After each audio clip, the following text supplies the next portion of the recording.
हाँ दोस्तों नमस्कार। एक बार फिर आप अपने चैनल जलसा क्लास में स्वागत है। जैसा दोस्तों हम आज एक नए चैप्टर में, जैसे आप लोग देख चुके हैं, प्रश्नावली 1 का सी। जी हाँ दोस्तों, आज हम बात करेंगे प्रश्नावली 1 का सी के बारे में। तो प्रश्नावली 1 का सी का हम पहले क्वेश्चन में बात करते हैं। तो पहला क्वेश्चन दे दिया है कि 3√3 ये सिद्ध करना है कि 3√3 एक क्या है, एक अपरिमेय संख्या है। अपरिमेय संख्याएं हैं। इसी को हमको सिद्ध करना है कि 3√3 एक अपरिमेय संख्याएं हैं। तो हमको दोस्तों क्या करना है, हम सबसे पहले इसको हम मान लेते हैं कि 3√3 एक परिमेय संख्या है, एक परिमेय संख्याएं हैं। हम इसका विरोधाभास मतलब हम इसका विपरीत मान लेते हैं। 3√3 सिद्ध करना कि यह परिमेय संख्या है कि नहीं है। तो हम मान लेते हैं कि 3√3 एक परिमेय संख्या है, ठीक है। और हम दो पूर्णांक लेते हैं और दो पूर्णांक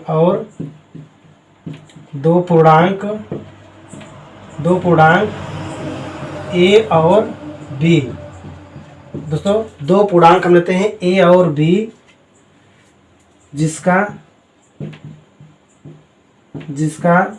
उभयनिष्ठ या महत्तम समावर्तक या कॉमन, जिसका उभयनिष्ठ 1 हो, और बी का मान 0 के बराबर न रहे, ठीक है। तो हम मान ली है, माना 3√3 एक परिमेय संख्या है। हमको अपरिमेय सिद्ध करना है।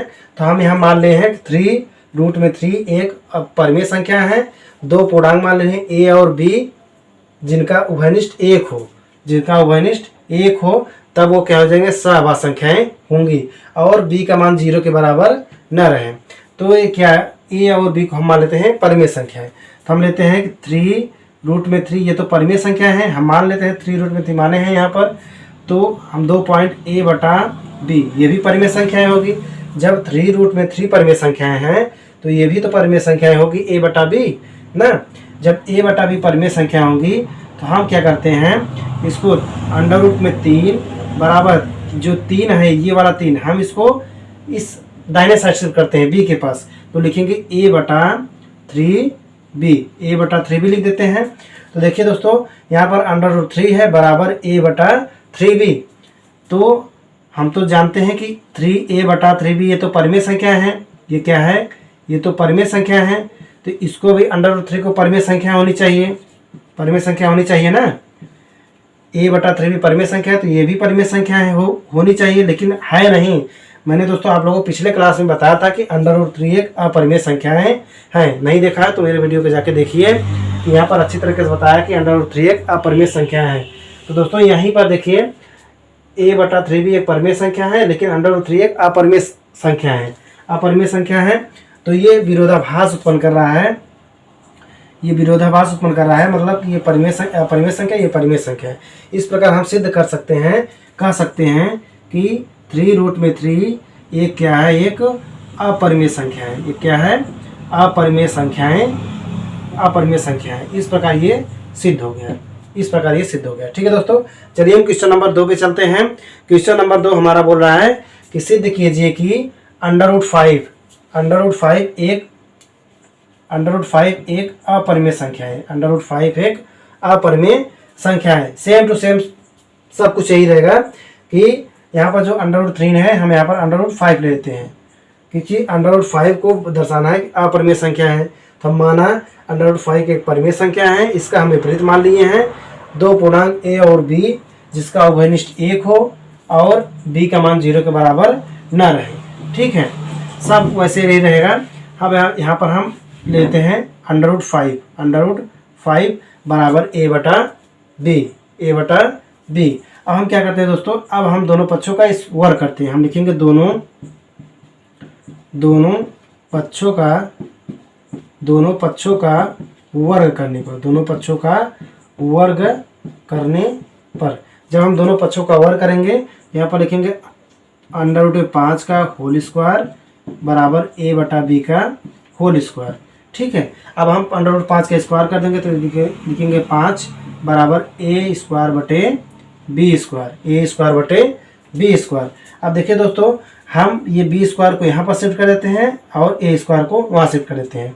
तो आगे ये क्या निकल के आएगा, तो लिखेंगे 5b स्क्वायर बराबर ए स्क्वायर, 5b स्क्वायर बराबर ए स्क्वायर। अब देखिए दोस्तों ए स्क्वायर, देखिए यहाँ पर लिखेंगे, यहाँ पर हम जब लिखेंगे बी स्क्वायर बराबर ए स्क्वायर बटे 5, बी स्क्वायर बराबर ए स्क्वायर बटे 5।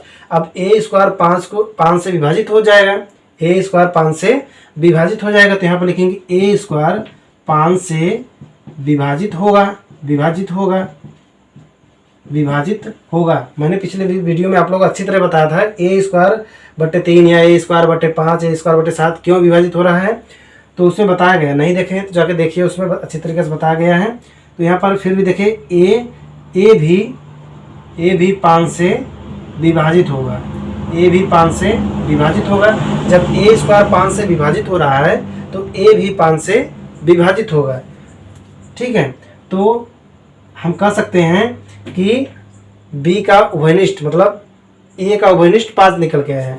तो यहाँ पर हम कोई संख्या मान लेते हैं, ए बराबर क्या मान लेते हैं, ए बराबर 5c, हम ए बराबर 5c मान लेते हैं। तो ए बराबर 5c इस समीकरण में हम रख देते हैं। तो लिखेंगे 5b स्क्वायर बराबर, एक मान है 5, 5 25, एक मान कितना है, एक मान 5c का होल स्क्वायर। तो यहाँ पर लिखेंगे 5b स्क्वायर बराबर 5 5 25 c स्क्वायर। ठीक है, हम इसे क्यों ले लिए हैं a बराबर 3c, दोस्तों यहाँ पर a स्क्वायर 5 से विभाजित हो रहा है। हम देखेंगे कि b भी देखें, b किसी संख्या से विभाजित हो रहा है कि नहीं, इसलिए हम a बराबर 5 से ले लिए हैं। तो यहाँ पर हम 5 5 कटा देते हैं, तो बचेगा क्या, b स्क्वायर बराबर 5c स्क्वायर। अब यहाँ पर देखिए b स्क्वायर बटे 5 बराबर c स्क्वायर। यहाँ पर देखिए दोस्तों b स्क्वायर बटे 5, b स्क्वायर भी 5 से विभाजित हो रहा है, b स्क्वायर भी 5 से, लिखेंगे b स्क्वायर भी 5 से विभाजित हो रहा है, अतः b भी 5 से क्या होगा, विभाजित होगा, 5 से विभाजित होगा। ठीक है, जब 5 से विभाजित होगा तो इसका a व b का उभयनिष्ठ कितना निकल के आया है, a व b का उभयनिष्ठ कितना निकल के आया है, 5 निकल के आया है। तो हम मान के चले थे इसका उभयनिष्ठ 1 होना चाहिए, लेकिन यहाँ पर उभयनिष्ठ कितना निकल के आया है, 5। इसलिए हम इसका हमको विरोधाभास उत्पन्न करा है, जो कि हम उभयनिष्ठ 1 ले चले थे, लेकिन हमको मिल रहा है 5। इस प्रकार ये हमारा सिद्ध हो गया कि हम कह सकते हैं कि √5 एक क्या है, अपरिमेय संख्या है। क्या है, एक अपरिमेय संख्या है। ठीक है दोस्तों, चलिए हम क्वेश्चन नंबर 3 पर चलते हैं।